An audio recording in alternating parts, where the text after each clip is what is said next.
Hello and welcome to 10 Very Big Books, a Malazan read-through podcast. My name is Peter Bond. I've read every book in the main series. However, my co-hosts are reading the series for the first time. With me today is my friend and closest confidant, India Jones. Hi, everyone. That was a big yawn there, Inge. And our producer, AJ Fileri, is on the show with us today. How are the levels, the bars? Levels, great. Bars, not so great. I'm just kidding. Everything's fine. Everything looks great. We're doing great today. And our very own Kenral Fisher peasant trapped in perpetual slavery, it's Joshua Dean Baker. What? The lilac. Oh, he's a slave demon. Lilac rules. I'm cool with that. I get a big club, maybe an axe. Do I have 4 arms or 2? I think you're just really big and have a double. Well, that's already axe. true, so. Whoa. What the fuck, bro? Wait, Great energy. we got a wild energy on the show today. We're talking about chapters 16, 17, 18, and 19 of Midnight Tides. That's right, we're coming up to the end of the book, and the conflict between Edur and Letherii is in full bloom. And there's a lot to talk about, so I think we should just get right into it. Chapter 16. Featherwitch speaks to Udonis about being beat and used by Mayan. They debate about perspectives and vengeance, and then move towards trait. Troll's force is drawing closer to Highfort. 4 more major battles are to be expected. In trait, Seren is getting drunk in a tavern. She listens to the Letherii offer their expectations about war, then she meets a foreign soldier named Iron Bars. He is with the Crimson Guard, and they have just arrived from a sale. He and his friends are in debt, and are looking for help. But Seren declines. Iron Bars plans to sail south, and maybe see her there. A mage named Nekal Bara is in the lighthouse of Trait, worrying. She thinks on a sea creature that the Edur have bonded with, and works out a plan to attack it with another mage. However, her theory of what the enslaved creature is wrong. She is surprised by the attack, killed, but calls out for the Sidakura Khan before death. Seren awakes in a cellar, in pain from being raped. The city is in chaos and under attack. Her 3 rapists return to find her, and before they can take her away, Iron Bar arrives and kills them. He says Trait has fallen, and the Edur are massacring soldiers. Iron Bars thinks they can retreat together using a warren, but they are blocked off. Rulad and Edur troops are the ones blocking them off. Udonis is with them and sees Seren. They fight their way through the Edur, and later they will use the warren to get to Letherii by the mage Corlo's magic. Seren realizes then that Iron Bars killed Rulad. Rulad awakes on the beach of the crippled god. Whittle waits for him. Rulad doesn't want to go to see the crippled god, and he doesn't want the sword. He speaks with Whittle about how the sword was made. Whittle says that the crippled god lies, and that for Rulad, his dying will become harder and harder. Rulad thinks then of Father Shadow, and hides his own thoughts before going into the tent. Traveling the warren, the Crimson Guard mage Corlo says the Edur are perhaps unknowingly using the Tist-Andi Elder Warren Corald Ghislaine. The warren is filled with Tist-Andi spirits that are bound to the Edur. They speak with a female wraith about her life, and she asks them to throw a ring into the sea so she can rejoin her bones. Her name is Sandaleth Druk Korlat.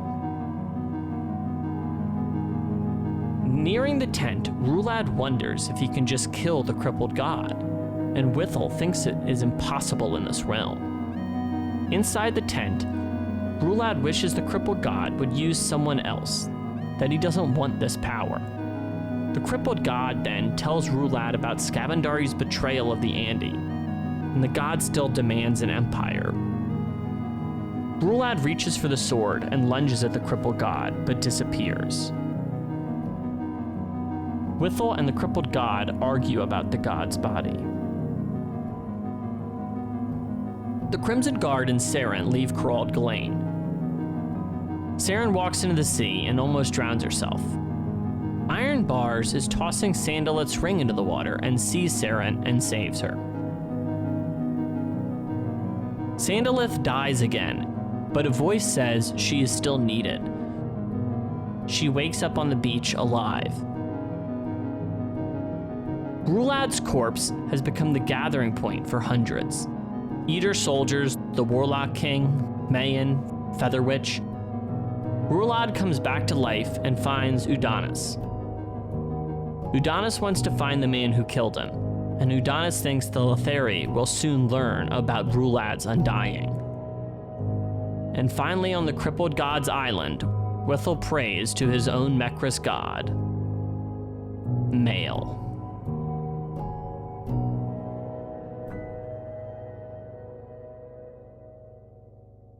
Lot going on in the city of Trait, and there's a siege, a lot of stuff. And at the start of it, we're amongst the Edur, and Featherwitch is speaking to Udanis, Udanas, and it's clear that the markings that she's been being abused by Mayan, being used, I think is the word, and becomes more explicit later on. And they kind of have a conversation about this in perspectives. And Indy, I wonder what you make of Featherwitch here. I think you expressed frustrations with the character and how she was treating Udanis before, and I wonder what you make of her now and how she is being treated by Mayan. I feel bad for Featherwitch now. I mean, it doesn't take away from the fact that she's incredibly rude, but I do feel bad that Mayan has, completely, deadpan when she's around Rulad, and then, or I guess all of that, whatever comes with that, is getting taken out on Featherwitch. So that's pretty shitty, and I feel bad for her, but also, I don't know. That's about it. It's a pretty shitty situation all around for everyone involved. So that's that. I agree. Pretty shitty. And I got to say, I think Udanis does a terrible job of listening here. I do not think he is being very, I don't know. That's my takeaway. He was definitely not as invested. I think he's also well, what am I going to do? Who am I all the time? So yeah, I don't know. I just think when he's there, he's like, well, have you considered it from her point of view? It's like, this isn't the time, bro. Not right now. Mm-hmm. It's in poor taste, I feel, Audra, what did you make of this development? And it's definitely touched on later on when in that kind of bigger court scene that I think's I think that's in chapter 18. That's not in this chapter. It's in the last chapter or the one before it. I mean, abused people turning to abuse is a thing that happens, but I don't think it usually happens like a switch is flipped, But I mean, I guess there's a different power struggle happening between or power dynamics between Mayan and Featherwitch already. So I don't know. I think it is interesting to see that Mayan is hurting, despite what we've kind of seen in the previous chapters where it's kind of seems like she's kind of resigned to it, but hearing Featherwitch talk about the abuse that she's going through kind of illustrates in a way how Mayan is feeling, and I think that's rough. Yeah, and I think although of course it's terrible, I think it's developing Mayan more as a character, and I think I don't know. I think she is really a character more defined through some of this stuff, Yeah, I feel like a lot of the stuff we see with Mayan is through other characters, Yeah, she's definitely, it's a lot of indirect characterization with her sometimes. Mm-hmm. Edur forces are drawing closer to Trait, and before we do, we catch up with Seren, who is getting very drunk and listening to what the Letherii people think this battle may be like. She encounters the Crimson Guard, led by Iron Bars, who talks about debt they've kind of crossed their way into. And then, and Josh, I wonder what you make of Iron Bars and his introduction in this scene. And then obviously he makes a bigger introduction later on, but what was your initial impression of the character? Well, I thought it was very interesting. I do want to clarify, though, correct me if I'm wrong, and I don't know how much of this India and AGA also picked up, but so the Crimson Guard are the ones under Caladan Brood that we hear about a lot in the first and third books, yeah? And they yes, they are allied with Caladan Brood in the anti-imperial forces on Genebacchus. But we don't know yet, because we later hear them talking about their prince. We don't know if Caladan Brood is their prince, right? Or is he? No, the prince is a character named Kaz Devor. Kaz Devor. What? Have we Wait, the met one that Kaz stole Devor? the throne? No. Literally never met him. He is just talked about. Oh, okay, cool. All right. Wait, I wanted to make sure. Yes? who's Caladan Brood? Caladan Brood is from the third book. He's the big hammer bro who's Big good hammer friends guy. with Animander Rake. He breaks the ground underneath Krupp Yeah. in that one scene and like makes a mountain just from him hitting his hammer into the ground. But I thought Ironbars was pretty cool. This scene was like weird to me. Actually, India and I called and talked about it because I really liked how this scene was written because there's so much exposition. But even Seren doesn't get it, you know what I mean? Like, it's all italicized comments from other drunk people. And it's just kind of, you know, so, like, like, Seren's not understanding how important all of these whispered rumors are, but, like, we are, and it's interesting that, like, it's confirming a lot of the stuff that, like, previous chapters had kind of been moving towards, so I liked it. I thought Iron Bars was pretty cool. I mean, like you said, we don't know much about him in this scene. I'm very curious, though, even as far as 19, we don't know yet. I'm very curious what he sees in Seren and why he has decided that he wants her to accompany them. I don't know. It's very interesting. Yeah. AJ, immediately after this, we go to a lighthouse, and this mage we've never seen before, named yes, Nekal I was hoping you were Bara, going to ask me about this part. Fuck yes. Bro, it was cool. is like, you know, they have some ideas, but then those ideas were wrong, and everything kind of goes to shit. She calls the seed right before she dies. And then, and, you know, Erickson will do this sometimes, where he'll introduce this character to give us insight into something that, like, our kind of main cast, so to speak, isn't really privy to, right? So, like, just in this scene, you know, the life of Nekal Bara exists in these paragraphs alone. And I wonder what you think of using characters like this, introducing them that way, and just your thoughts on the scene in general. I love it. I love this scene so much. It is so fucking cool.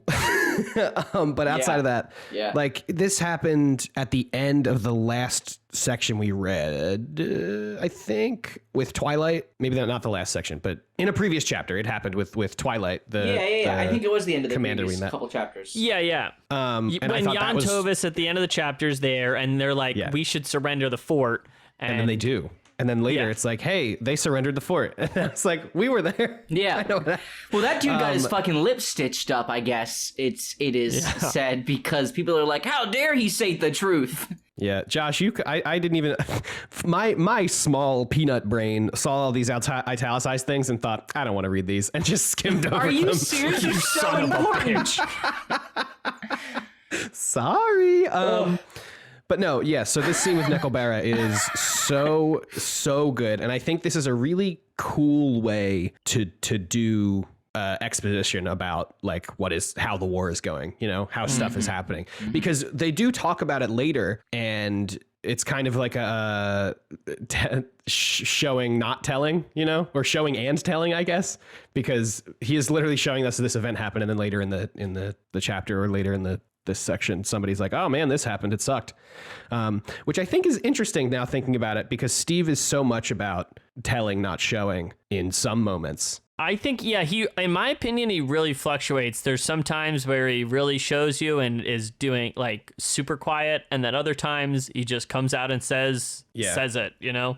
But back to this scene specifically, it's just so wild and so cool. And is this creature, or whatever, the creature that killed all the seal fishers, the seal murderers? Yes.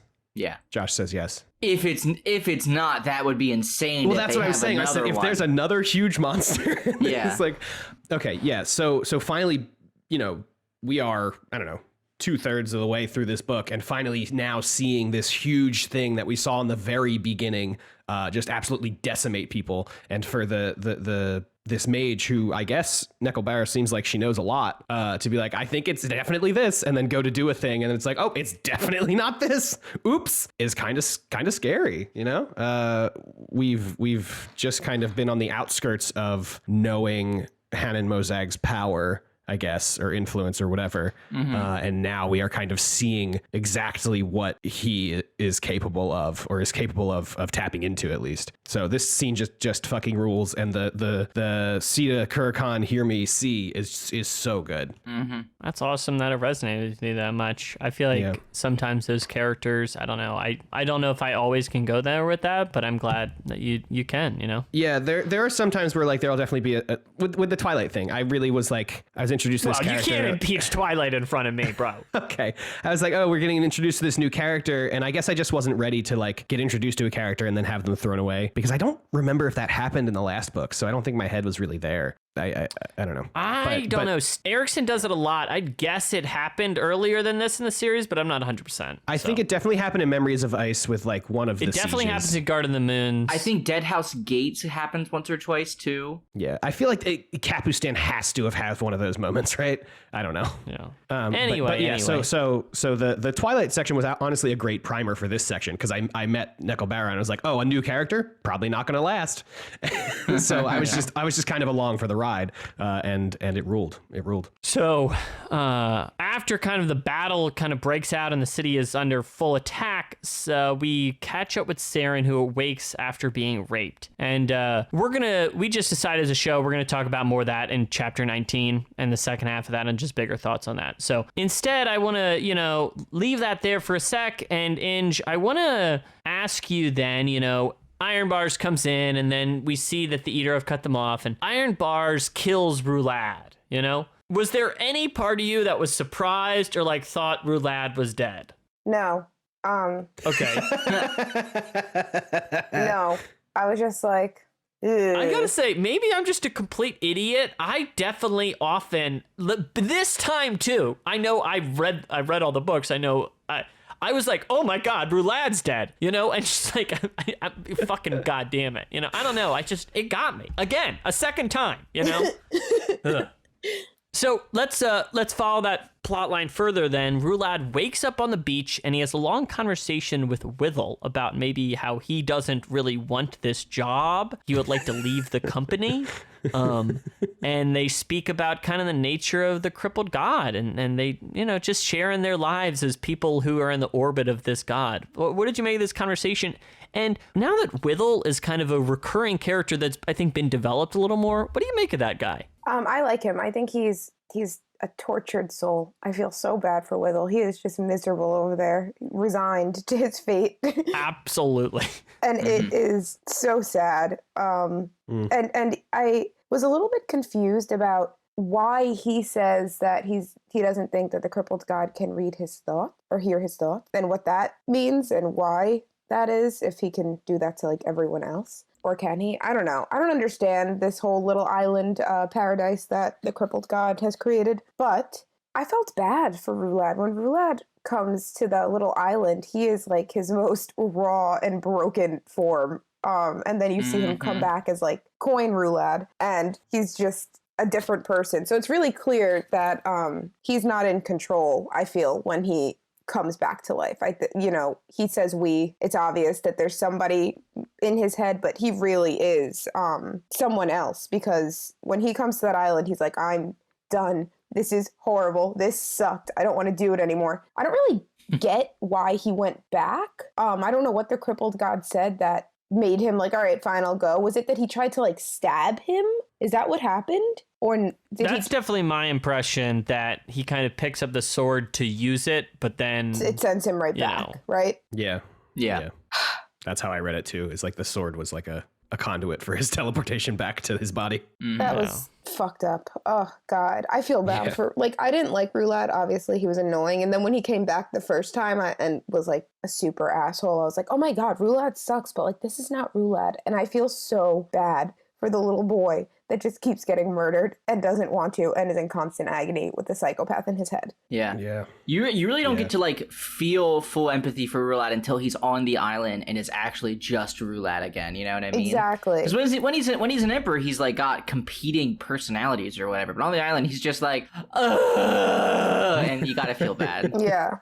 And then, like, when he talks to Urinas, it's also, like, he just seems crazy at that point, which I get, but I also feel bad for him in those scenes. Mm-hmm. I do think it's worth noting. I mean, I largely agree. I love Rulad. Think he's a fascinating character. Okay. But, like, he did take up the sword to form an empire for the crippled god. You know, he is accountable, you know, like, I don't know. Well, I mean, he picked up the sword to not die to some shape-shifting wolfmen. But even after that, no, when he first washes up on the crippled god island and the god's like, I hate peace. I love empires. You should make me an empire, bro. I mean, Peter, and he picks up the sword, He bro. did not say he hates peace. You mischaracterized that scene earlier when we talked about it. That is not what happened. Yeah.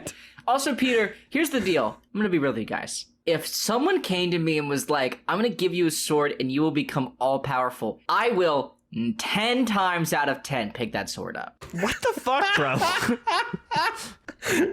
Yeah, honestly, I might also. Yeah. I think This you're is like crazy for classic, not wanting to. This is classic shit. This is what you know, bro, you don't take the magic cursed sword, bro. This is like... How do you know that? Yeah, how do you know it's cursed? How do you know unless you do it? Okay. Just I'm with you, from the Josh. descriptions of the crippled god, and he says, I have a sword for you, and it's not cursed? You Come didn't on. know. Yeah, but here's my You thing, didn't right? know. Here's my It was just thing. a sword Yeah. in the ice. Yeah, how do I say no to a god? You know? It's Yeah. tough. I don't know, take it up with Karsa Orlong, a character I don't like, but definitely said no, so... Witness. It's true. Whatever. Nice. Fucking Mark. Well, listen, we can talk about that. No, let's just go around the table, then finish out Yeah. this little thing. So, Rulad then in the second half of this scene, there's a break in between it, but he enters the tent and speaks directly with the crippled god. And they also kind of postulate about whether it would be possible to kill him. And Willow's like, oh, I don't think in the crippled god's realm, and then the vastness of the realm. And then, you know, they speak more, and then the crippled god is like, yeah, but Scabinary Blood Eyes, traitor, killed the Andy, your people are lying to you. You know, your god's a false god. And, you know, Rulad can't take this. And, you know, then he tries to strike down the crippled god, gets sent back, as we just said, in a way. So what did you make of this direct confrontation, Josh? Between Rulad and the crippled god? I mean... Yeah, once we're more in the tent. I mean, it's not even fair. Like, the crippled god has millennia of experience in manipulating angsty people, and like Rulad's got nothing except youthful impudence. Like, he's got no hope. Yeah. So, I mean, it feels kind of bad to watch him get toyed with. Now, then, I don't feel as bad later when he does horrific shit, but like in this moment, it's kind of like it does feel a little bad. Well, let me ask you this, AJ, big crippled god defender over there. Okay. What do you really where are you at with this you know, everyone's favorite coughing god, you know? They're postulating a little bit more about the mysteries of him, you know. I don't know. We're seeing more and more of him in this book than we certainly did in Memories of Ice. I just gotta say, I want AJ's new subtitle to be Crippled God Apologist, and I think that's a really good. It's a really good collection of syllables. All I'm saying, before I answer your question, Pete, all I'm saying about that peace point is all the crippled god was saying is that in the realm of man or whatever, peace breeds war. He was not saying peace is bad. He wants war. He was saying war is going to happen because there is peace. And that sure is probably a manipulation. But I just think saying that he's saying peace is bad is a mischaracterization of that statement. I'm definitely being flip. As I said, how do you feel about the crippled god, AJ? You know, speaking of war and peace, how old were you guys when you realized that the character in Sky High's name was War and Peace, War and Peace? Was that like an immediate realization, or were you like, was it like your sixth watch? Josh, we gotta stay on topic, bro. AJ. We've got 3 additional chapters after this one. No, I thought I have really enjoyed all the Crippled Gods scenes. I wasn't expecting to see him as much in this book. I wasn't expecting to see him a second time in this book, because all the other times that we've seen him, we've seen him like in the beginning and maybe in the end. And that's kind of all we get is like 5 whole total paragraphs of Crippled God content. But he's playing the big game now. And I think it's very cool. And I'm having a great time. And I think I did have a point to make, but I forget what it was because I spent so much time thinking about other stuff. No worries. Oh yeah, and I mean he's just the most interesting to me because he is living outside of time, which is just such a wild fucking thing for Steve to introduce into this series. And it comes up later, so I'll talk about it later. Traveling in the Warrens as they're escaping the city, Seren's with the Crimson Guard, and they notice that like the Mage Corlo opens a Warren, which is like, I guess noticeable considering where we are in Letherii and the holds and all that. And, they notice they're in the Corald Ghislaine and they find all these Tisty Andy spirits and they free one. And later on, we learn her name's Sandalith Druck Corlat. And, Ange, what do you think of this kind of Tisty Andy character that kind of slips out here? I thought it was random. I thought it was random. I didn't get it. I don't know why she's there. I assume I'll find out more information later. But she can't die yet. Exactly. Very fascinated. How? So they put her in the water to go find her body, and then she comes up in the Crippled God place. How? Yeah. How? If Seren died in the water, would it's she that have Crippled God magic, baby. He lives outside time. He knows what's going to happen.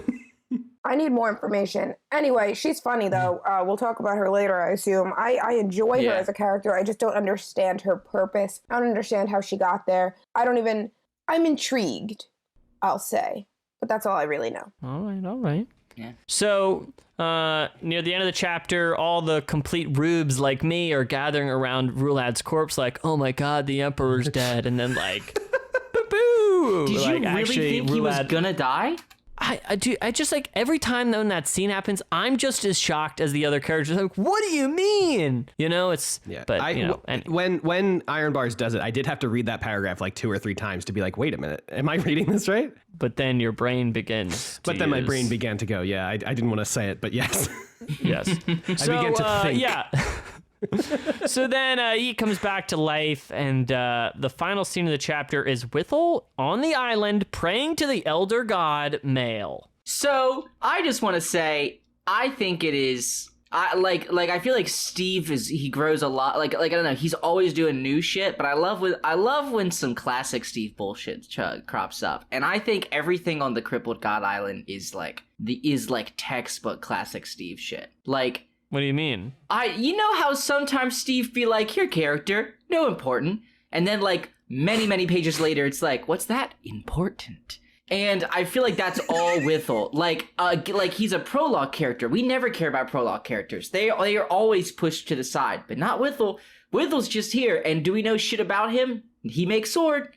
He makes sword. And every time we come back to him, I just am like, there's got to be a purpose. Because his purpose can't just be talking to Rulad, especially now that he now has another person there. So like, I'm so beyond curious what this stupid like blacksmith is going to become. Like, he's got to end up being the cause of something major, but like my dumb brain can't come up with any reasonable thing he could be doing because he can't kill. Yeah. Go ahead. I just thought there was like a "you got mail" joke or something, so that's my question broke down, and that was what I was trying to contribute to the podcast. Sorry, so. I think the message, it kind of like bounced back. I think you had the wrong domain. Nice. Email jokes. Get it? Email. Before we move on to chapter email? 17, we're going to thank backers who support us on Patreon. Josh, do you want to thank these lovely, lovely people for us? This week, we would like to thank our new Patreon subscribers: Greg, Brett, Tate, William, Nathan, Sier, Michael, David, Bill, and Adel. Thank you so much. Thank you so much. Thank you so much. Thank you so much. Peter, wow, you really jumped in there. sorry. I am appreciative. I was just... Peter is not Thanks, thankful. as always. Thanks as always. We are all very equally as thankful for all of your generous contributions to the show.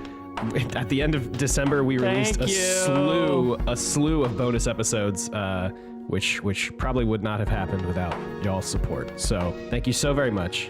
And now Blood in the feed, baby. All right, move on. Let's move on to chapter 17. AJ, do you want to read the summary for me? No, but I will. Thank you. Chapter 17. After Bug falls into the canal accidentally, Tehol speaks with him.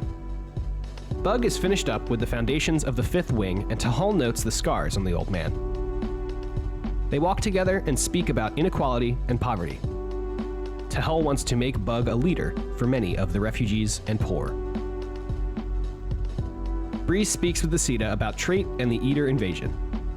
The Sita is conserving his power, and they speak about what is going on with the Hold of Death. Breeze mentions Kettle is undead, and the Sita urges that they go to her. Kettle speaks with Shirk.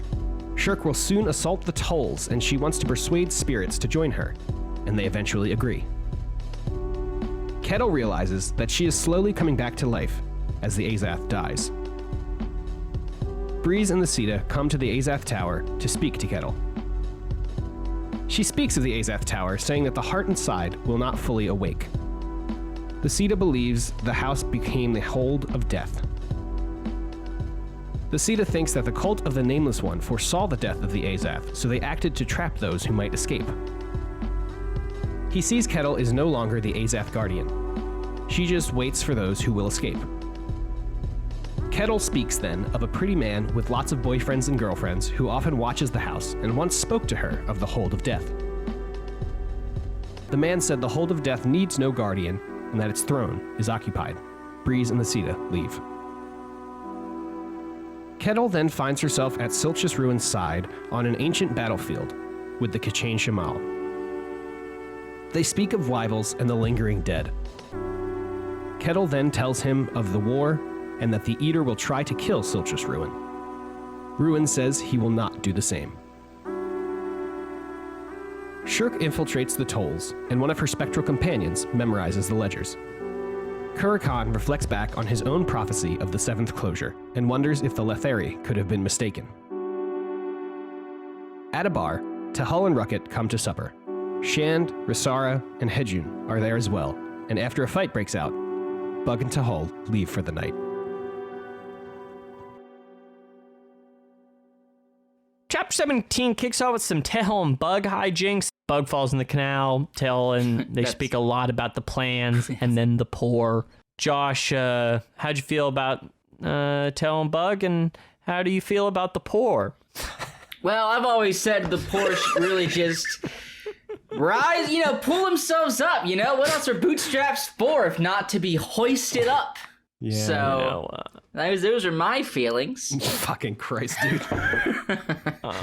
What a great question I lobbed at you. Did you like that incisive framing of the discussion? I think it was great. Yeah, I can talk about the poor for ages, Do it, dude. I think, again, Bug and Tehol are the greatest pair of literary characters I've ever read, maybe, in terms of just sheer fun. And I feel like, can I tell you something? And I don't know if AJ and Indy agree of my interpretation of this. The more and more I read of Bug and Tehol, the more I really think that their relationship feels like Bug is really powerful, but just kind of got tired of just deciding what to do. And I feel like for a while, I thought Tehol kind of knew how good Bug was. At first you're like, he doesn't appreciate him. And then you're like, oh, he gets it. The more I read, the more I'm like, damn, I think Tehol really doesn't understand just how fucking crazy Bug is. And I love that I'm constantly questioning everything about their friendship, and that's beautiful. I really think the best friendships are grounded in uncertainty, and you always gotta wonder, could I kill this person, or would they kill me first? I think if you're not thinking that about your friends, you're not real friends, personally. I don't know. This is raising a lot of confusing feelings for me, Josh. But I know right now which of you I would kill in a fight and who would kill me. Let's just go around the room. India would kill me. I would kill Peter. AJ and I would take each other out. I'm a pacifist, so I feel like we're not even playing on even ground. That's why I would kill you. Yeah, same. Yeah. Josh, I don't know if you. Peter, I got like, quite a few inches on you. AJ, we even out because you have a lot of inches on me, but I've got a lot of rage hidden deep down. You think I don't? Josh does have some rage in his heart. We That's talked true. about before the show that we both have a hard time crying. It's true, yeah. That's hilarious. Okay, we got it. We got to get the show back on track. All right.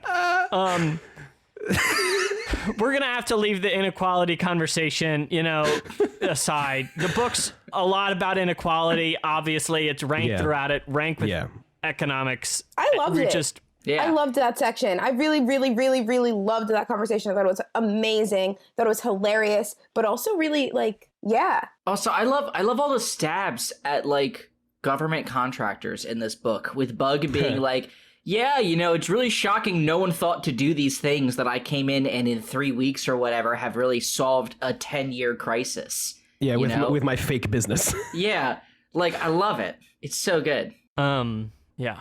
I'm holding my tongue. I think it's almost better to discuss in bigger frame near the end of the book. Do you know what I mean? So, yeah, that makes sense. Sure. But so afterwards, Bryce speaks with the Sita about the invasion. There's a great line that says that it occurs to me that life itself is a celebration of denial, which comes up when they're discussing the hold of death, and then they set off to the Azath to speak with Kettle. Man, I am losing it. Guys, it's so late. The podcast is going to be so long. I just Sorry, bud. These questions. I got nothing in the tank, That happened, You can't say it didn't. Okay, can we just skip to the Azath part? Yeah, I think the Azath stuff with the hold of death is some of the most important shit in this chapter. Yeah, I think that's really the meat on the bone. I mean, so Kettle is talking with Shirk about the Azath, and then Bryce and Sita show up. What did you make of what's going on with Kettle and the Azath? That's a loaded question for you to ask me, but I'll take it. I have no idea what's going on with the Azath. I love that little Kettle is coming back to life. I think it's so cute and exciting. She's like, what the heck's going on? Not that that's the most important part of what's going on here, but just worth noting. So we're one step closer to these nameless people. I'm looking forward to knowing more about them. Their names, perhaps. Yeah, anything. I don't understand. So the Sita, when he finds out that Kettle is dead, was like, oh my God, she's dead? And that's a big deal. Why? I don't think we know. Okay.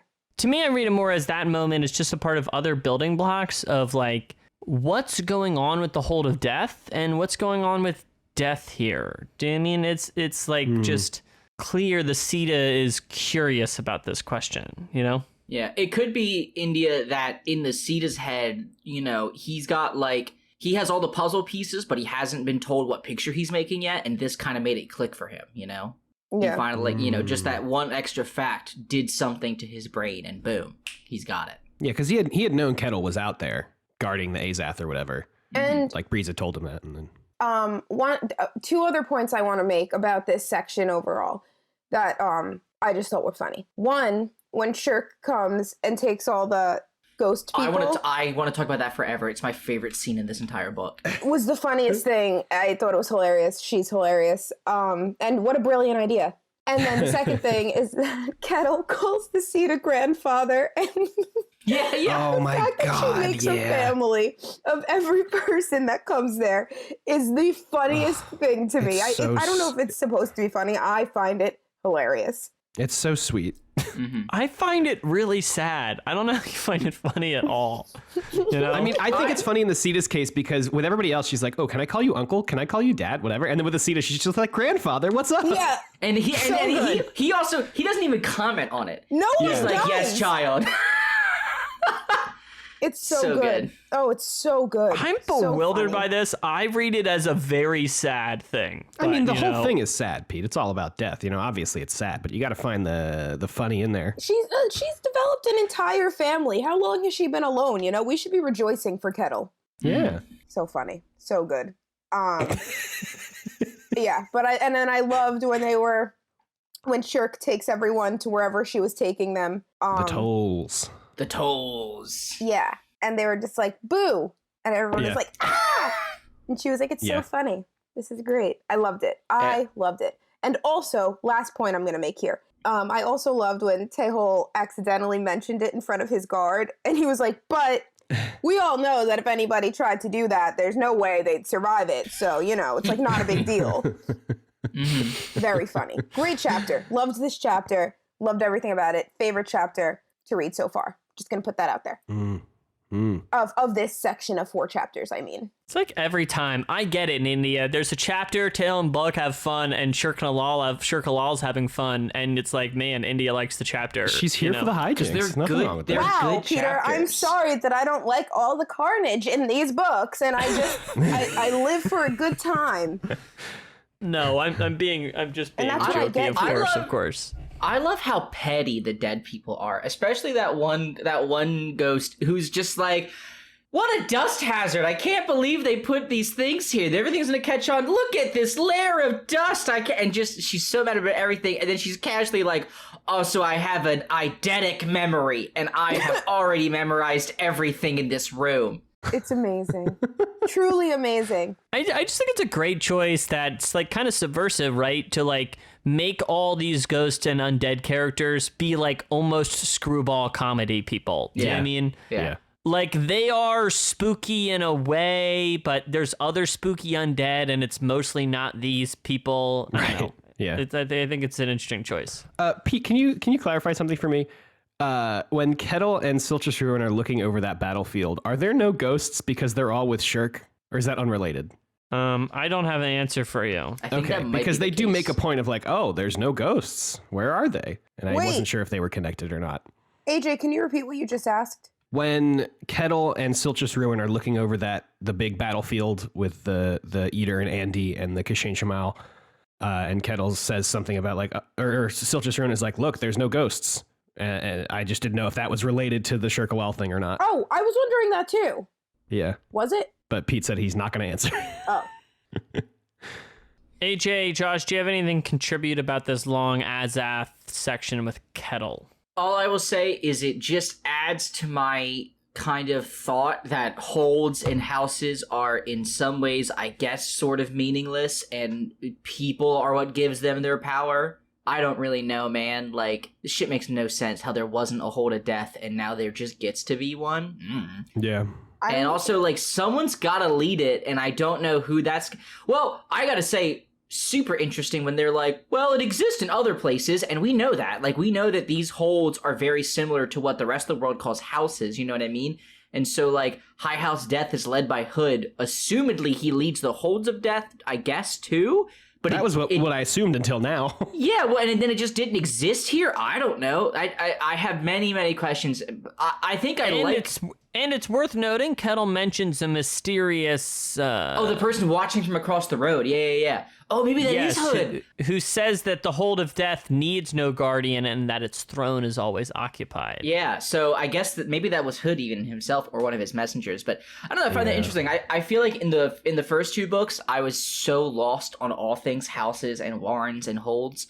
And slowly but surely, I'm understanding them, and I think they're fascinating. I think they're really cool. I think we should go back and listen to the end of Gardens of the Moon just to hear you guys freak out about the Azath. Be like, what the fuck is this? Yeah. To literally. be fair, they threw an acorn in the ground and a house grew. So, still And then some it ate bullshit. people. And Not then, cool. and the books, and then they're just like, it's an Azath, and you're like, what do you mean? That's true. He does call it by name instantly, and you're just like, that's okay, sure. Anyway. But near the end of the chapter, of course, there's the Shirk and the Tolls. But I want to come to this point. You know, there's kind of a pin at the end with Bug and Tehol, but there's this scene where Kurakan is reflecting back on this prophecy of the Letherii and kind of some of what has been talked about earlier in the book and whether they had misread it, you know? And AJ, what did you make of this discussion of the prophecy and kind of the role prophecy has played in the book thus far? This part really was just lost on me. Like it happened, and because I think just every time the city has brought up the seventh closure, I just keep waiting for them to tell us what the other 6 closures were, because like I just don't understand what this prophecy is, so I don't really have any connection to it, really. But I mean, I guess here they say it's somehow linked to the seventh closure, the rebirth of our empire.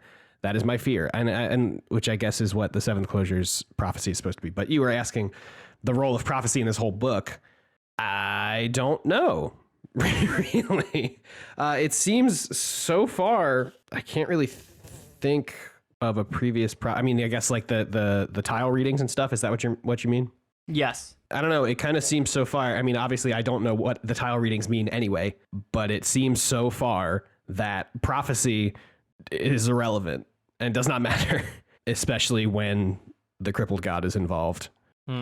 I guess I feel differently, but maybe I should sit on those feelings till after we finish the book. Maybe. I don't know. I don't really know what you wanted out of me here, because honestly, I the prophecy as a theme hasn't really stuck out to me throughout this book, so I don't really have an opinion on it. Well, I get that there are multiple tile readings and stuff, but then let's move on. Yeah. Chapter 18. Oh wait, sorry. I didn't realize you meant move on. Before we move on to the next chapter, I do just want to say Tehel naming his little bug Esgara after the king is really good, and I think that little bug, I'm gonna call a big called shot right now. I think all the little bugs that we see throughout this chapter specifically is just one big D'Ivers, and I don't know, but that's my called shot. So that would be intense. Calling a shot. Okay. I'll read chapter 18. I got it, Pete. Oh, cool. Thanks. Chapter 18. After their consecrated grounds were destroyed, one of the young Narek dreams. The first dream in many years for his people. The tribe sends him to find Hull Bedect. Fear speaks with Troll, scolding him for expressing his doubts. Troll says he serves only Fear and no one else. They speak of Rulad, and Troll wants to know who is doing this to him. Troll agrees to only voice his doubts to Fear. Queen Janal, Prince Quillis, and Morak Nevath are at High Fort. They speak of their cadres and defensive measures. The Queen is confident in the Letherii. Troll waits with the allied forces and the new demons. Soon the sorcerers of both the Letherii and Krysnan brandish their magics, and the battle begins. On the battlefield, Morak loses the Queen and Prince. Morak watches Troll kill a mage, looks for a horse, then falls down. He watches sorcery slaughter thousands. The Letherii flee back, while Troll calls for a healer and goes towards Fear. Morak watches the brutal attacks of the Jahek, and then spots the prince being taken prisoner. He hears that the fort has been surrendered and the queen is captured as well. He will head south with the Edur. Troll finds a wounded demon and asks about their homeland. They go off to find a healer, and find Fear and a wounded Krysnan being healed by the Edur women. Troll asks one of the women to heal the demon, but she refuses. Fear commands him to leave the demon. Troll apologizes and leaves to find another healer. The demon is healed and reveals that they are Lilac, and he will be Troll's companion. They go to find Fear, who is the Letherii royalty. Rulad wants the prisoners for himself, and Troll is allowed to stay with Lilac. Lilac and Troll go to the river, and they speak of the demon's land. They talk of the forces of the Narek and the Letherii people. They contrast the Edur and the Letherii. Fear finds Troll, and they spar. And Fear threatens Troll with death for his challenges to the Empire. Fear leaves, and Troll weeps.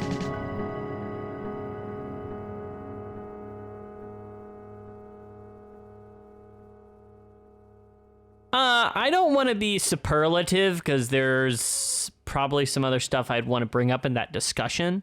But I often think about this battle as one of my favorite in the entire series. I'm head over heels for this chapter, and I wonder what you make of this battle, India, since I think you obviously have a mixed relationship with some of the warfare, Yeah. So, okay. There's a lot to unpack here. I was very confused at the beginning of this chapter. The Nerek part made no sense to me. I didn't get it at all. I didn't understand what they were saying or what they were doing, if they were angry, if they were not. Secondly, this battle was like less battle-y and more like magic-y, and when it's magic-y, I get very confused because I can't tell who's doing the magic and who's getting hurt, because I just don't think it's a very clear distinction. So in this case, though, I believe what happened was the Edur were doing this big magic somehow, and the Letherii people are like, what the hell? How do they do this? They just keep being, I feel like, shocked at how, like, much magic the Edur people are doing. And then they're like, shit, we didn't expect this. But it's, like, repeated. So, in this case, I felt all right. And so then they did this large magic thing.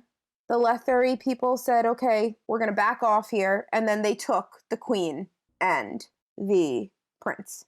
Mm-hmm. That's what happened. Yeah, it wasn't bad. Yeah. It was okay. It was like, it's kind of boring for me to read these parts, to be honest, because it's just like a big wall of magic came up. And I'm just like, what does that even look like? Like, I can't even, like a wave. And then it came down and everything was just destroyed. And there's blood and bones and everyone's dead. And I'm like, well, that wasn't fair, but this is how we war. So yeah, so that was pretty fine. Really, I just felt bad for Lilac. That my biggest takeaway was Lilac being hurt, and also the fact that they steal these people, these little demons, from their homes and make them fight, and they don't want to. And it's just it's very cruel of the Edur people to do that. So yeah, Team Lilac loved. And I wasn't mad at Troll for punching that woman in the face. There, I said it. Agreed. Hot take. Josh, I know. You're raising your hand. Also, we all love. Listen, I haven't heard. We haven't. First time speaking about it. We all love Lilac. We don't need to talk about it. We're going to talk about it, but we all love Lilac. I want to get Lilac tattooed on my body already. Yeah. I want to come in and give sort of a. So if I can give my thoughts on this battle, because I feel like it's a really good example of something that Steve has sort of been kind of getting at, which is like Steve is really good at, so like from the opposite perspective of India. So like I've read tons and tons of battles in fantasy. And I think what Steve is really good at is battles are not won by heroic actions on the field. They are fully won by who makes the more correct guesses before the battle is fought. Like that is like what this shit comes down to. And I think it's so cool because it makes these fights absolutely brutal, right? Like the reason that the Edur win this fight is because the Letherii guess, all right, I think they've got about this much magic, so we'll bring the same amount of magic, and we can't, like, they literally say out loud, well, the sorcerers cancel each other out, so it'll be a steel-to-steel battle, and that is when they lose. Like, they lose in that exact moment when they're like, our wizards will be just as powerful as theirs. Yep. And they guess that wrong, and they get literally blown eviscerated. Away. Yeah, I was gonna say eviscerated, but like at one point, they send their big firewall because that's what the Letherii do, and it gets canceled out by the bones, and the Letherii are like, ha ha ha, we've done it. And then the Edur just have a second bone wave or whatever that just tears thousands of Letherii to death. And it's like that, boom, you lost the battle. You didn't guess big enough for how much magic they brought. And I love it. Yeah. And I also want to say, I love that the captain, what's his name, Morak or whatever? Yeah. He's taken out because he pulls his groin because he didn't stretch and he's got all this armor on and his muscles are tense. Yeah, that happens. You pull shit. And if you've never pulled a groin muscle, you are done. It sucks. And it's just like, that's real. Like that could happen. And that's just such a dumb, unheroic way to get taken out, and I love it. I think it's so good. There's another I have a lot of feelings about this battle as well, just all positive, but there's another person who is like, oh, I got hurt because I ran into a sword of a dead person because it was just sticking up and I wasn't paying attention, and it's just like, oh. It's just like things that would really happen that I don't know. Like Game of Thrones does a really good job in a couple of the, I never read the books, never will, but a couple of the show battles are really good at that mundane bullshit is the difference between life and death versus like, you know, you gotta love Tolkien, but like fucking Legolas is just spinning around, shooting arrows, can do whatever, you know, nothing can touch him. And that's like not, I mean, I know none of this is real because there's also not magic, but like, says who? Yeah, it's true. It's true. Ooh. So I love it. I want to hear, AJ, your thoughts. I think for me, the reason I'm so hot on the battle and why it's always stuck out so bright in my mind is because sometimes when Steve's describing war strategy or just like talking about what type of troops are where on the battlefield and everything going on, you know, I'm not really that interested in this. And, you know, I'm just not something that compels me as a reader.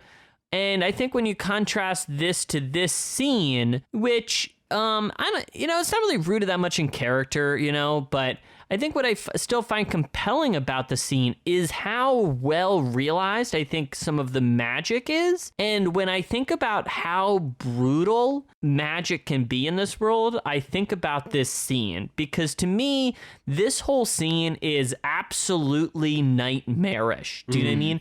Being there for this battle sounds like the fucking worst experience, the worst fucking way to die. You mean just absolutely horror shit. Do you mean the Edur forces here are nightmare fuel? And I think it's really well realized how fucking terrifying they are and how the Letherii just get fucking obliterated by it. Yeah, obliterated is a wonderful word. Yeah. And I just think for the sheer terror and horror it leaves in me as a reader, I find this battle and sequence really effective. AJ, how did you feel about the battle? I love this battle. I talked about in the last book how I love when Steve writes the double-sided narratives of like we switch back and forth between POVs of the same event and switching back and forth between Troll and Morag. I think it was a really good kind of juxtaposition. I mean, they're both witnessing the horrors of this, but you know, Troll is on the winning side, obviously,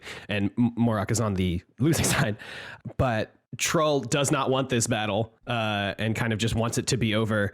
And Morag is kind of on the opposite side, I guess, because he is just not just, but he is a member of the army. So like his whole thing is to just like, oh, we need to fight this battle and do this thing. So he's not really has more invested in it than that, I think. But yeah, Pete, what you were saying about the magic just being truly horrific. Like there was one sentence where it's like Morag heard 1,000 men die at once and he will never forget that sound. And that really put it into perspective how fucking horrific and how terrible all this magic is. And then seeing it from the Edur side, seeing that Kariznin who cast the spell or whatever, and the entire front of his body is just like peeling off because the magic was so fucking intense. Is just it's nightmare fuel, Pete. It's so horrific. It's so horrible, and it's just oh man, it was a great battle to read and left an impact. Also, I love Lilac. So yeah, so let's talk about it. Oh, can I say one more funny thing, please? I love the scene of Morag and the prince being like, well, or the queen like actually trying to be like, do you think we're gonna win? What are the things? And every time Morag's like, they could do this, the prince is like, and then our forces will do this. And he's just so matter of fact about it. And I'm like, you dumb idiot. Like, there's a forest. Why would they put their entire army in front of, and the first thing Troll says is just like, and this is only 1/3 of our army visible. There's 2/3 they haven't seen yet. I'm like, of course. That's like 101. And the prince, I love when I'm not excited for whatever happens to him when he gets to Rulad, but like, I love you think something bad's gonna happen to him. I have a sneaking suspicion, I would say. So that brings us to our new demon character, Lilac. And Indy, I just want to ask, what do you think? We're just getting a first impression of him, and he's drawn to this world. We hear about his whole demon fisher life. So interesting. Love this development. Love that Steve is giving life and humanity and fleshing out what it means to be these demons, But do you think there's a chance Lilac will surpass Apt as the show's favorite demon? Okay. Absolutely. And I'll tell you why. I was so invested that I did what I wasn't supposed to do. No. And I did. And India. She hasn't even said it, but we all know. And Did you do the G word, India? I did the G word. And I wasn't going to tell you guys, but I just feel like I need to be authentic when we're on this show together and to everyone that watches it. So I did. And that's all I have to say about that. And maybe I see the disappointment. I actually feel the disappointment radiating off of you, hitting me in waves, almost like magic. But I really love Lilac, and I had to know. Sorry. He's so upset. Well, I guess we'll leave that Lilac talk right there. I feel like the wind got taken out of my sails a bit. Oh my god! Like, listen. At least you know I'm honest. I won't lie to you. No, you didn't lie. But let's come to the final, and of course it's it's fine. But the final scene in the chapter, Aj, is that Troll and Fear talking. They spoke earlier at the beginning of the chapter, but we haven't really necessarily been going chronologically through it. We've kind of just been, I don't know, hodgepodging in a way. So I wonder what you think more about how their relationship is right now, because I think here in this chapter, we see where it has grown to and how tense it is between the two brothers, AJ. Yeah, I would say at this point, at the end of this conversation, I think Troll has lost all of his brothers. And I mean, we haven't seen Benedis in a while, but I assume Benedis is just kind of on the same wavelength as Fear, just from the way that Fear is like, oh, if you were saying this to Benedis, you'd be dead. Yeah. But I just, at the end of this conversation, Troll is just like truly alone. But then Lilac puts their hand on his back, and it's very nice. But I don't know, this conversation was heavy. It was rough. I don't know. There were some cool things. Or there's something I do have a question about, but Pete, I wanted to know if you wanted to know more of my like emotional feelings or like what you wanted. No, emotion it up. Yeah, well, no, that's it. Those were all my emotions. It stinks. Troll has lost all his brothers. He is extremely sad. I would also be very sad. I really feel for him in this moment, and he is now almost fully back to being my son mode, in his House of Chains mode. Inge, did you have something you wanted to share about the brothers here? Yeah, when Troll is talking to Fear and he's kind of like rationalizing out what they're doing, I don't know do you guys think that Fear like is choosing to not rationalize it because like I feel like he agrees in a way. He's just like, but it's just not, like this is just not what we're doing. So I think you're right. I think Fear knows what Troll is saying and like understands and on a level feels what Troll is saying. Right. But also he is more of kind of like a loyalist, I guess, he's to his people. Loyal. He's like, oh, well, I have to do this for the better. Yeah. Right. Yeah, and it is a chosen blindness, right? Like, and I think we can see that from the conversations he has with Troll. He's like, well, you can't say that kind of stuff. Exactly. That's not, that's not stuff that'll keep you alive. And so I think you're right that Fear is choosing to rationalize these things that Roulade is doing. Which I feel just makes it that much like worse for Troll. So isolating. Mm-hmm. I feel it just must be so annoying to be. You're making so much sense, and yet everyone's like, well, shut up. Yeah. Especially when Troll's there and he's like, well, but like, who even is this god? Like, what is it? And he's like, well, I don't know. You shouldn't ask this question, bro. And then Troll's like, is this the new policy about questions? Yeah, so that it was really actually, I felt sad, but I also felt like frustrated. Like you could feel the frustration, I feel like, coming off of Troll in this part, and Fear just completely ignoring it. Yeah. Well, that's how I feel, Inge. I don't feel sad. I know AJ's saying he feels sad. I feel frustrated and pissed at Fear in these scenes. Yeah, it's extremely emotional. But I think like, because they talk about, they go back and forth a little bit. They spar verbally before they spar physically. And Troll is like, oh, well, we're following this faceless person that is like controlling our brother or whatever. And Fear is like, well, you knelt too. And Troll's like, well, why do you think I did? You did it first and I trust you. And then One and all, we knelt before Rulad, believing we saw in each other a certainty that did not in truth exist. And it was just, it's heartbreaking. It really is. Like to me, that is heartbreaking.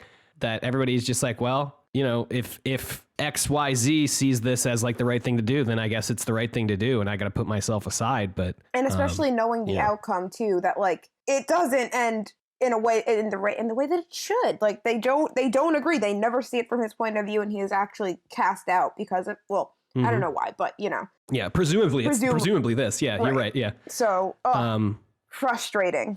Yeah. Also, I wish that I could read, just a sidebar, these battle scenes through your guys' eyes, because when you talk about it, it sounds so much more interesting than it actually is when I'm reading it. And I want... it's just different No, experiences, I just think that I don't get it until you guys say it in a way, in like common language. And when I'm reading it, I'm just like, what am I reading? What are they saying? What is... Yeah. Like, I can't visualize anything. So yeah, well, the stuff you say about like the magic being hard to understand, I totally get that, because I feel the exact same way. I had to read those parts like 3 times to be like, oh, this is what happened, because it is described in a way that's very hard to visualize because it's not real. I think it's on purpose. I think Erickson writes about his magic systems in a way that is purposely obtuse and like magical and mysterious. Do you mean? Yeah. Like there's an abstraction there that, I don't know, I do think can let people be confused sometimes, but I think it's also part of how he sets to describe the metaphysical. And even like when Josh is saying like, oh yeah, the one side, and AJ, you too, like, because you like being on the one side and then seeing the other side of it. And it, for me, I have such a hard time knowing, like, separating, even reading the physical book, because I read now, when they're talking about like, oh, well, they are going to do this and then we'll have this. Like, it just doesn't click for Ind, but then we talk about it later and I'm like, oh, that is interesting. So another reason why this pod is so good for me too. Before we move on, I do just want to, Lilac says in their realm that there are big catfish. So good. And that the big catfish we saw in the last book with Perrin and Apsalar, right? Shit, do they get taken from that realm? You know, the realm that we keep... No, that's a Warren. They definitely don't get taken from there. Where Troll ends up... That was what my thought was. Like... Oh, wow. Yeah. But they don't... They don't say catfish. They say, like, big fish with the whiskers or whatever, which is big catfish. And then also... Oh, sorry, Pete.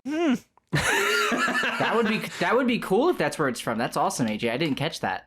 Thank you. And then also Fear says that the Letherii steel seemed untouched by the magic. So is Letherii steel Otateral or like Otateral infused or something? I just thought, damn, I forgot about Otateral. I was just, in my head, I was just like, damn, that's some good steel. That's as far as my mind went. Yeah. Pete? I guess we'll all find out now, won't we? Let's discuss Midnight Tides, Chapter 19. Chapter 19. Udonis is on the docks, watching the sharks and gulls feeding. Feather Witch's beatings have continued. Sea battles are raging between the two nations. Udonis attends a meeting where the Warlock King speaks of visions of the Edur conquering other realms. They make plans to flood these realms and conquer them. Mayan speaks up and accuses Udonis of being possessed. And then Udonis speaks on Mayan's abuse of Feather Witch. Rulad forbids the beating and then confides in Udonis, and that Mayan has become a problem for him, but that she is pregnant with his child. Seren cuts her hair. She thinks that she should have let Iron Bars brutalize and torture her rapists. She speaks to Iron Bar about the local horses and their origin from the distant Blue Rose. The Blue Rose seem to have been sabotaging the cavalry with poor equipment. They decide to track the group that killed this family that was tending to the horses. They speak briefly on the Crimson Guard's vow that is keeping them unnaturally alive. Seren goes into the woods and finds 5 statues of Tarthanol gods. She thinks of these strange, massive statues and her pain. Iron Bars finds her and says he killed Rulad. A Tarthanol named Arbat comes to appease the gods and keep them quiet. Sandalith Drukorlat wakes up on the shore of the crippled god. She speaks with Withel for a while and thinks that the Noct around Withel are trying to say something. Seren and Ironbars catch up to the killers and dispatch them. Seren tells Ironbar, though, that his compassion isn't going to help him.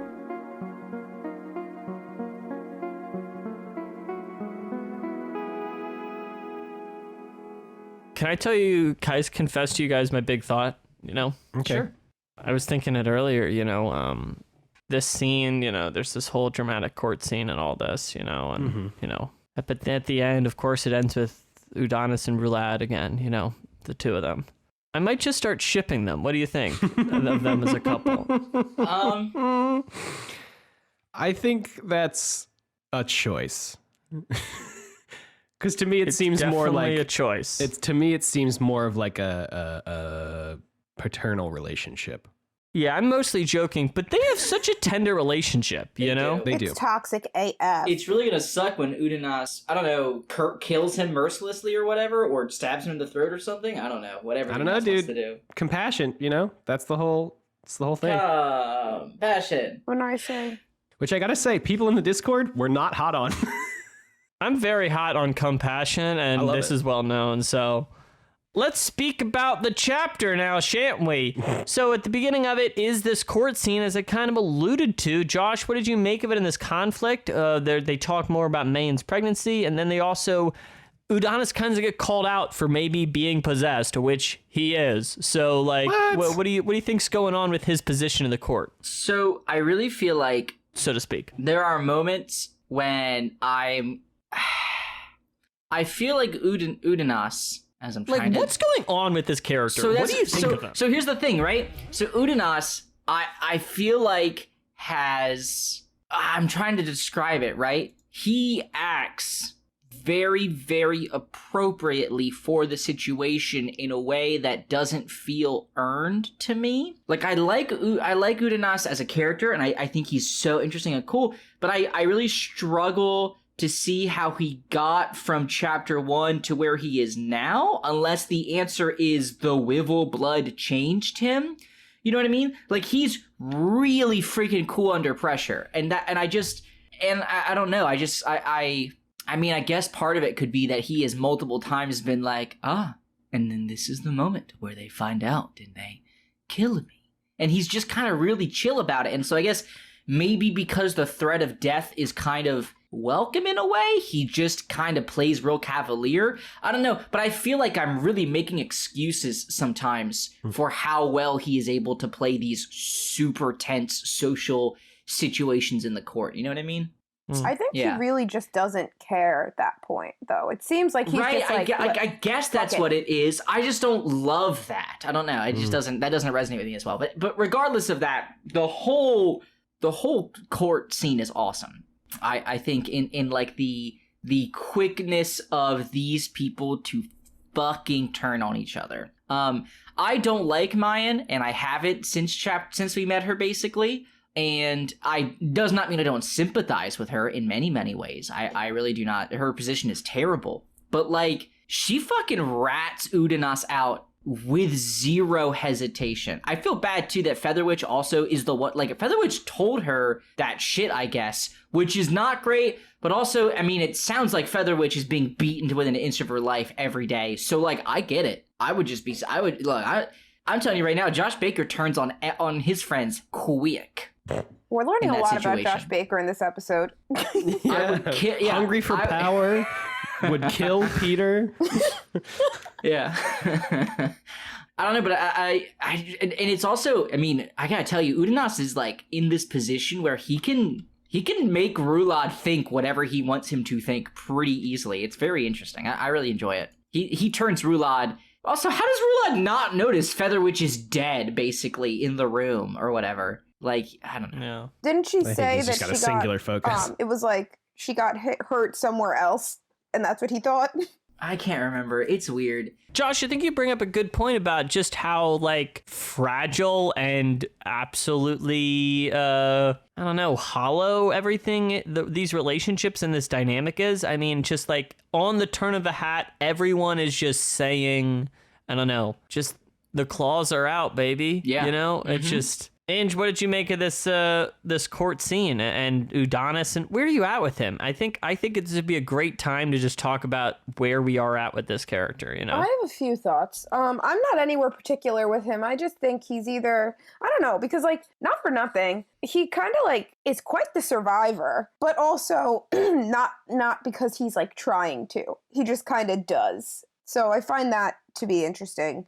But my main thing that I thought when I read this is like, we don't know anything. Mayan just kind of randomly came out with, well, Udonis has poisoned blood, like out of nowhere. Nobody was even talking to her. Yeah. And so I don't know why she even, like, that was just a weird thing. But also, we don't know anything about Mayan before she like turned into this Mayan. So it's like really hard to empathize with a character that was not like a non-character and then now is like, in the first half of the book, she's mostly just characterized as fierce betrothed.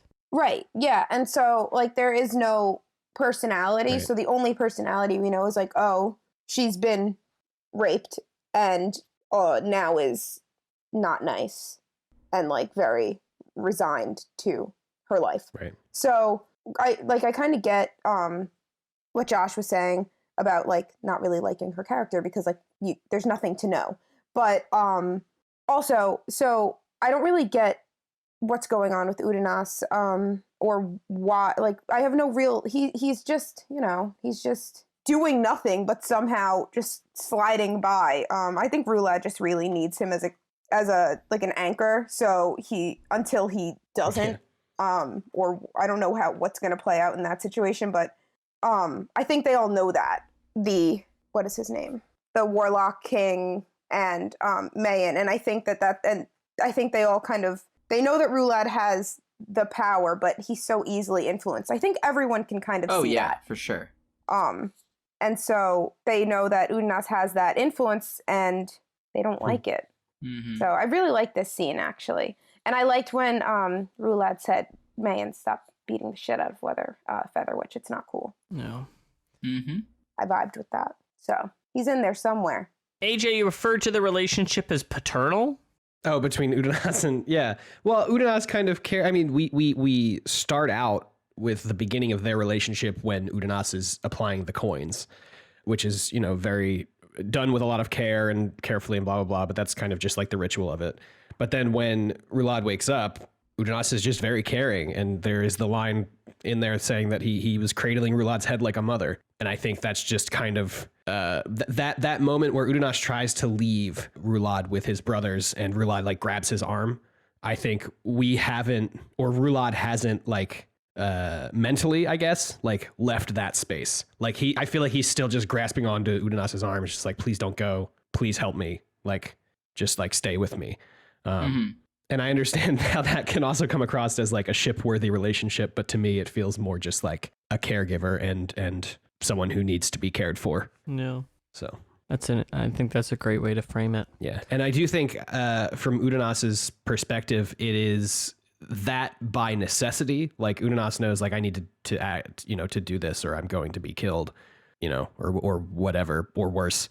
So I don't know if necessarily it's a reciprocal relationship in that way emotionally, but it is reciprocal, I guess, literally. I don't know. We follow up with the Tarthanol here, and we learn a little bit. Wait, before we go, Peter, I just have a quick question about something that happened in that scene. When they are examining Udonis, but it's actually That was Wither. fun. Yeah, What happened there? Ooh, can I try? Because I think I get it.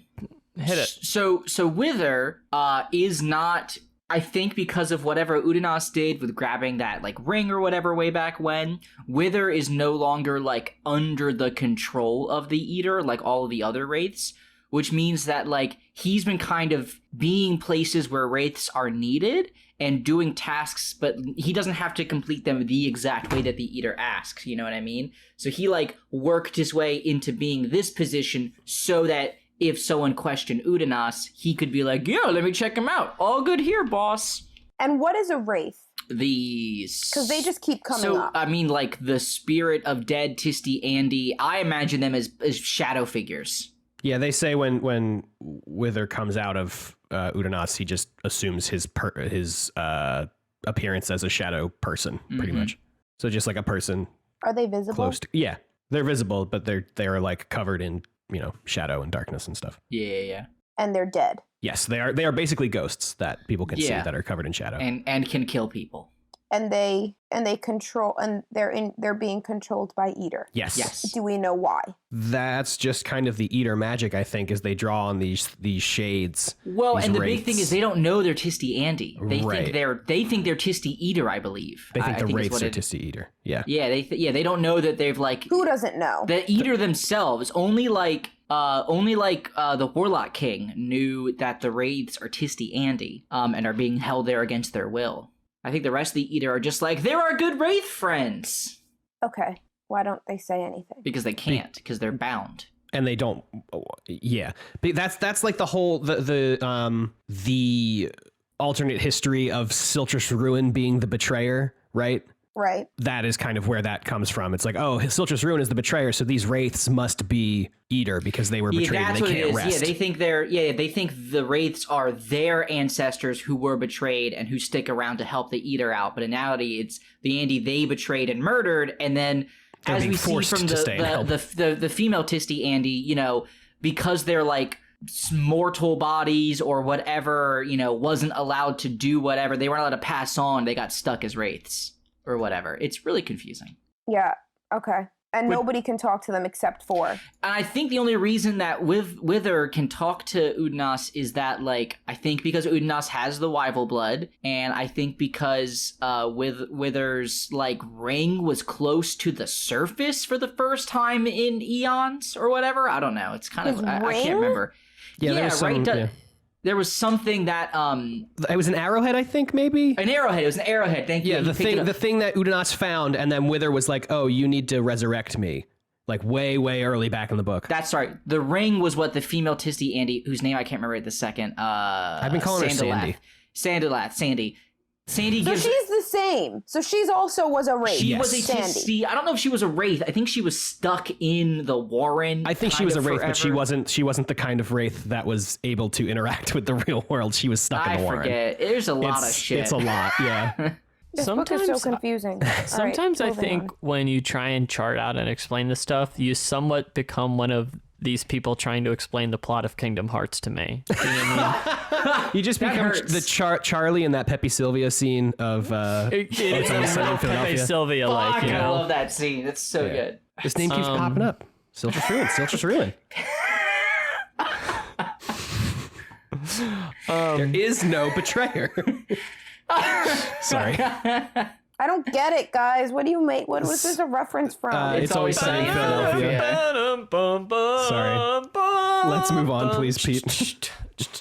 So there's this quote I wanted to read. Seren says, "Such dark moments in Letherii history were systematically disregarded, she knew, and played virtually no role in their culture's vision of itself as bringers of progress, deliverers of freedom from the fetters of primitive ways of living, the cruel traditions and vicious rituals. Liberators, then, destined to wrest from savage tyrants their repressed victims in the name of civilization." Man, definitely can't relate to that at all.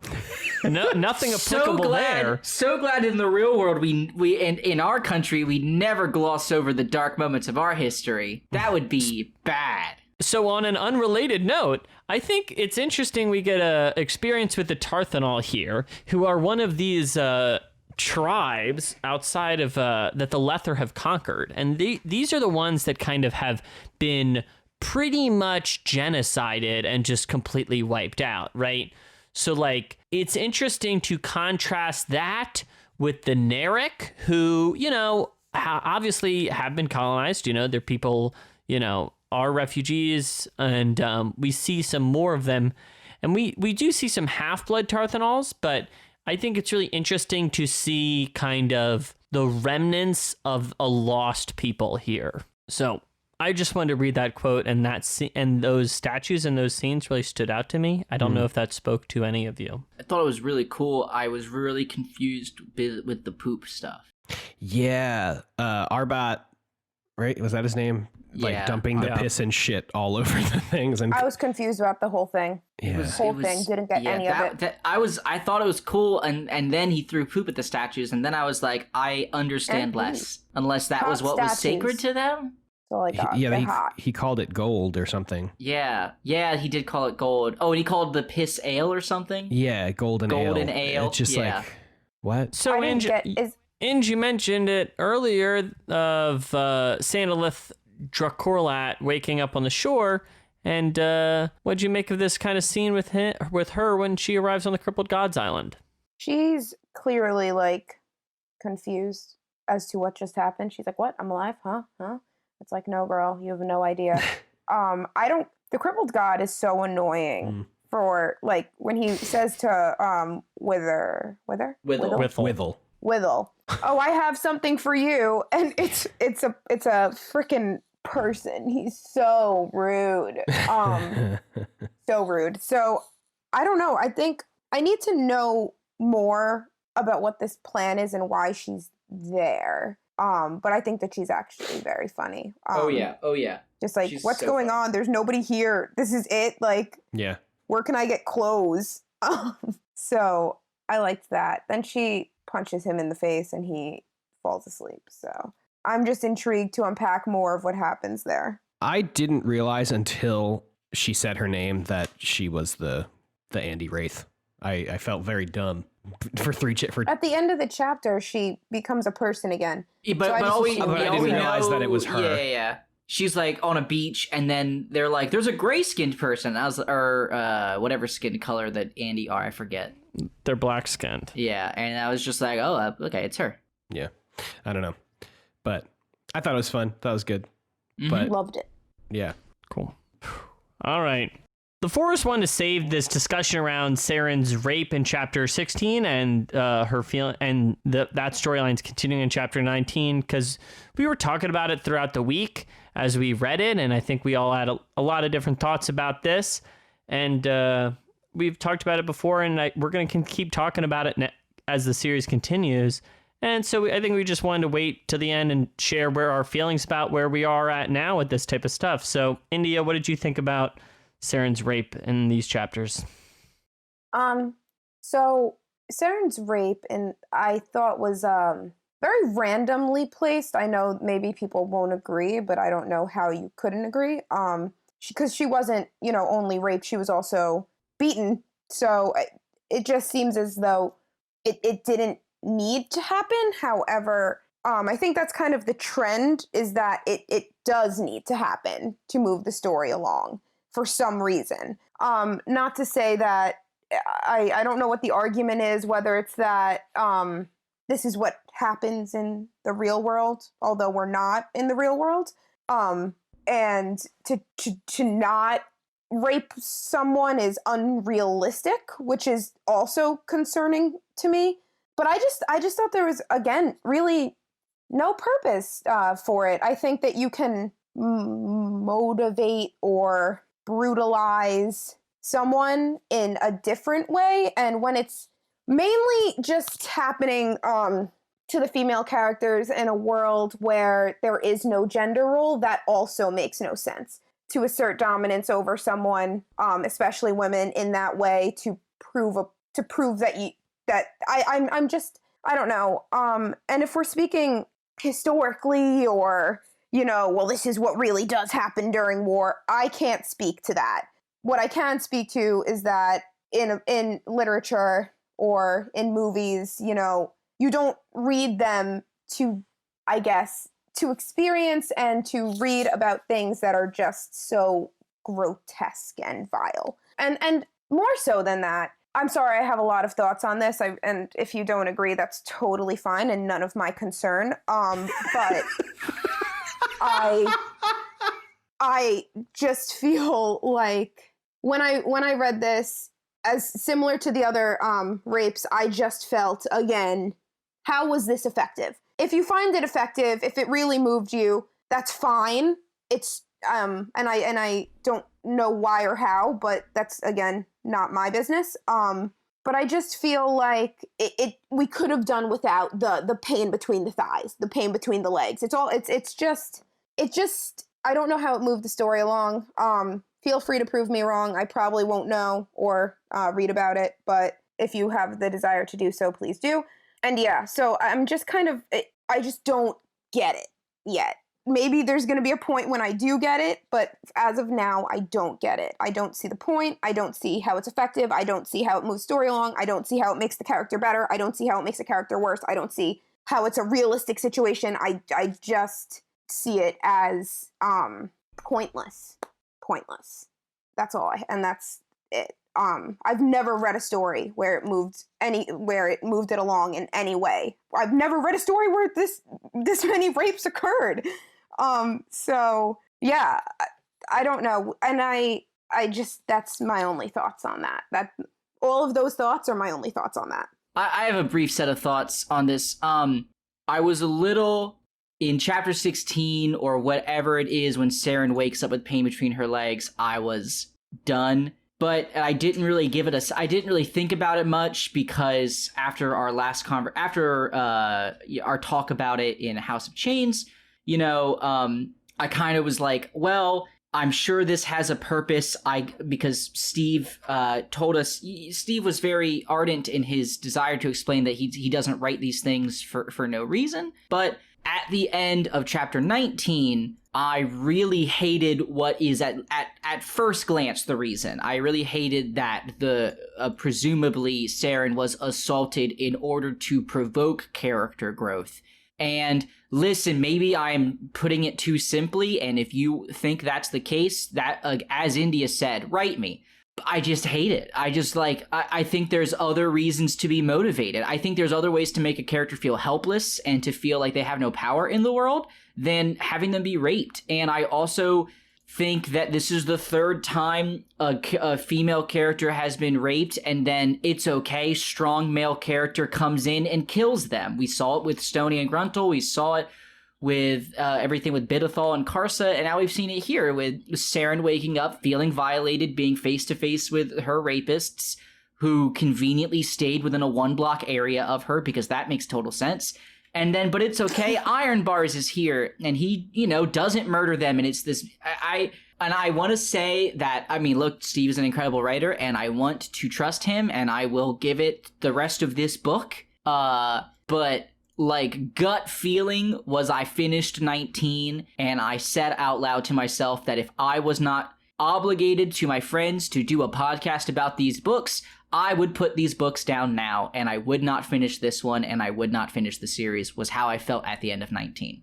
Which is crazy to me, because until now, I was fully aboard Midnight Tides being my favorite book of the series, and one of the top books I've ever read, and then this one chapter really just took the wind out of all of my sails. Yeah.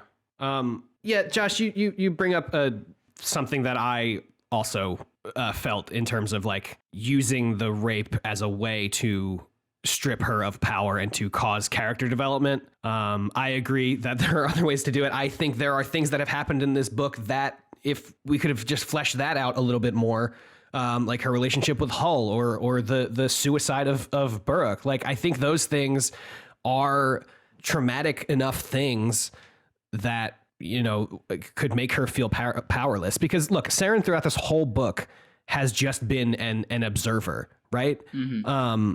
And she was with Burrock and Hull and was watching everything that happened at the Edur camps, and then she was just with Burrock, and she watched the Lether assault on the Edur camp that she just left, and then she had lost Hull at the Edur camp, and then she loses Burrock at that town she's in, and she is clearly affected by that, right? She's immediately drowning her sorrows in alcohol, and that actually she's drowning her sorrows in alcohol.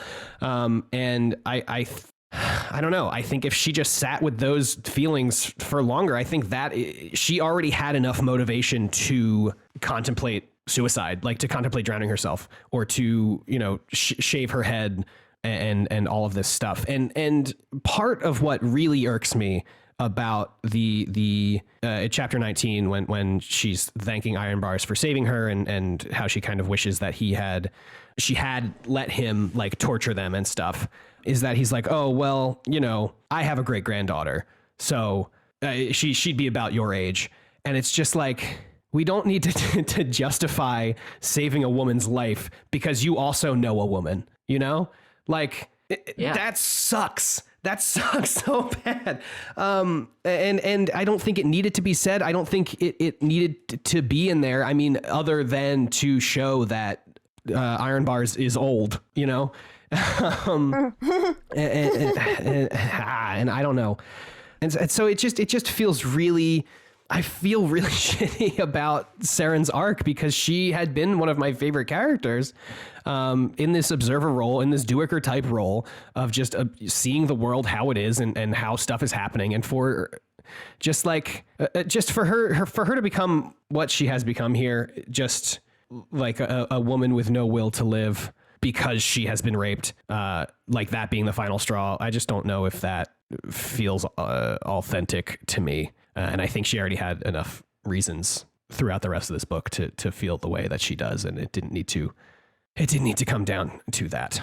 So obviously, thank you for sharing your opinions. I wanted to bring in two opinions that are not our own, and these come from the Tor Reread of Midnight Tides, and maybe we should put a link in the show notes. But it's a great resource if you want to talk about what's going on in the books, and they have a similar thing where they had some readers comment on different chapter on every chapter of the series. So here, Amanda comments this question on this passage.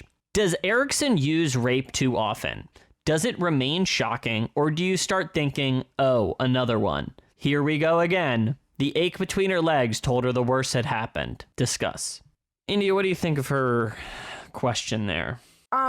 Initially, before, thinking about it more, that was my thought. Again, okay. And I even said that. Like, I said to you guys before I even, like, you just read that. Oh, the ache between the legs. Like, it's just the same thing every time. Like, I agree. I think it is kind of repetitive at this point, to be honest. Leaving out everything else I said, it is repetitive. And because of that, it's just an irksome to me. I agree that if we're just leaving everything else that's problematic out of it, the sheer repetitiveness of it is undeniable. And Bill here rejoins and says, actually, I'd say Erikson's use of rape multiple times is the right way to use it. I'd argue when one focuses on a single rape, it is less effective for several reasons. One is it could be seen as pretending it happened just that once, which is just not that real. Or if we're supposed to take it as a quote-unquote representative rape, then it trivializes the act by reducing it to the abstraction of symbol, or a singular use makes it stick out and becomes a big thing to manipulate us for characterization. The way it raises its ugly head and again in the series makes it more real, less abstract, less symbolic, harder to see as a crafted plot or a character point. That's how I take it. Josh, what do you think of Bill's opinion here? First off, I hate the first sentence, but I get why he wrote it, but I guess part of me understands what he means by, if there was one singular instance of rape, that I understand what he kind of means, that it becomes a symbol.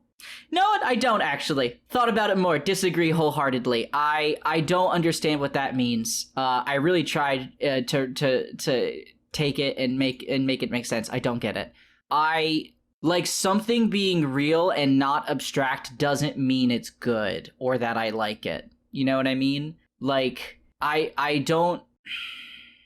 I don't know. I really struggle to... Because he's saying, here's my issue. The argument is that if there was one rape, it would be he says it would be a big thing to manipulate us for characterization. But the thing is that every single time that a character is raped in this series, it is a moment that manipulates characterization.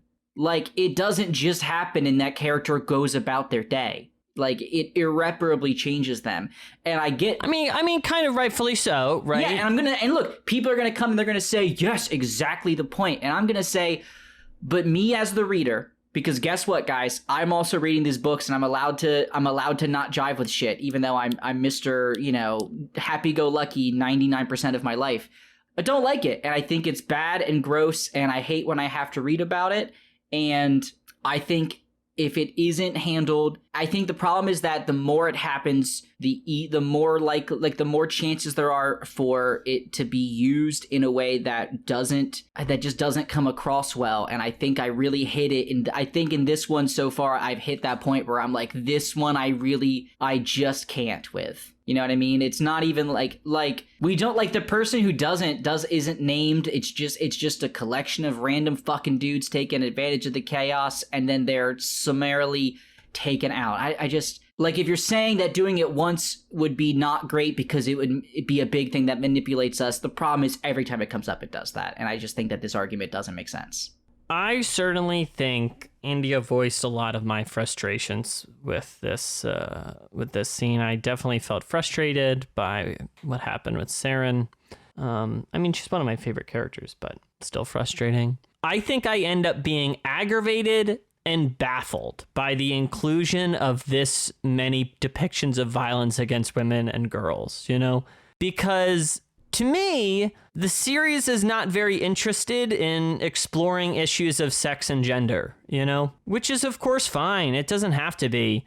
But I find it a baffling choice to then write about sexual violence as much as it does, because I feel like we're not really engaging with the specifics around this type of violence, I feel like when you want to talk about this, if you're not willing to grapple with the specifics of the issue, I think the dialogue can only really go so far. So I think what India said really resonated with me. I mean, if this storyline or the Bidethal storyline or some of this stuff is really, is speaking to you about these issues of sexual violence, I'm glad you're getting something out of it. But to me, I don't think this makes me think about the issues in any new way. I don't think it brings an interesting perspective to it. And I feel like it's just trying to remind me that this happens and that this is a part of war, which I just don't think is that meaningful of a point to keep bringing up as often as the series does. So I think that's where I end up feeling just completely baffled. That's how I feel. I feel frustrated and baffled that we're continuing to talk about this subject again and again in just, I don't know. I don't feel like, I don't know. I don't know if you guys get that at all or feel that way. It's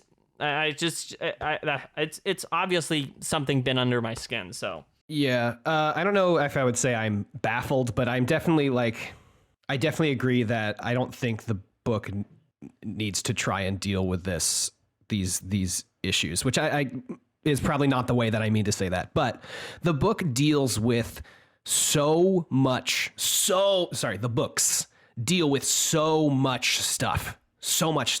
And it kind of feels like including these acts of rape and assault and all of that just feels like another thing the book is trying to deal with.